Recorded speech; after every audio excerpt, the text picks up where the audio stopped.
Hi JP. This year, 2024, there is one number that is very important for the gravitational force. And if we have that number, or we know how to make that number higher, we can generate more force, right? That number is impulse. So can you explain more about impulse? Okay, let's make it simple because that's a concept in physics which is not so complicated, but we not use it every day. Okay. The impulse is the change of momentum or the quantity of motion you generate. Okay, that's the quantity of force you apply by time. Okay, and in golf we used to look at the maximum peak of force you generate, how much highest value you can reach, but it's not only the highest value you can reach, it's as well how long time you can apply the force onto a body. More you apply force on the body, more it's accelerate. But if you apply less force but in a longer time, maybe the total displacement of this object will be more important. So you create more motion. Okay. There's a simple motion to explain what is an impulse or to represent it. Can you grab a great accessory over there? You just need a chair. Here. Thank you, Nop. Okay.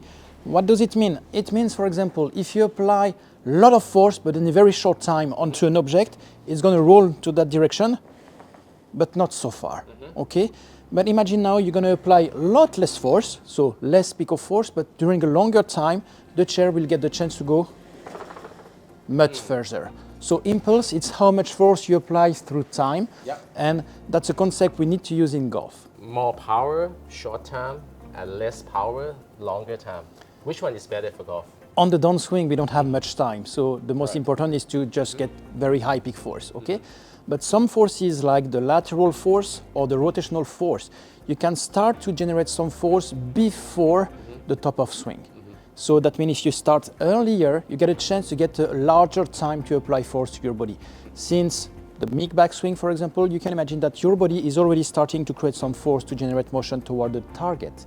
And by doing that, if you increase the time you can apply force to your body, the time you release it, it's like you just store energy with a band, and you release it. When you release it, you're going to get a bigger motion toward the target.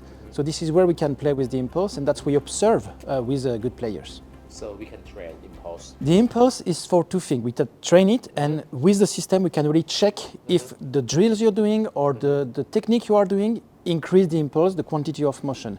So in a way, it's just validating the drills you are doing or not, and validating you're doing a good job or you need to do something else to help the player.